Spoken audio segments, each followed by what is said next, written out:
Good evening. So this numerical is from NCERT exemplar and the topic is alternating current.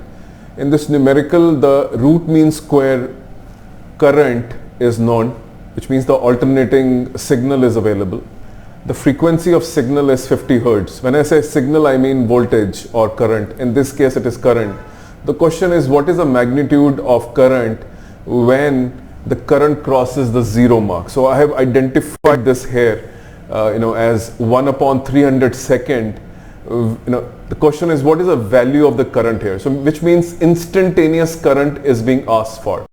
Now you start these numericals with the fact that it's an alternating signal, and therefore the equation is given by this sign, and you can put the values of omega, put t is equal to 1 by 300. Since a root mean square is given, you can calculate the maxima which is used here. You get the answer. Thank you very much.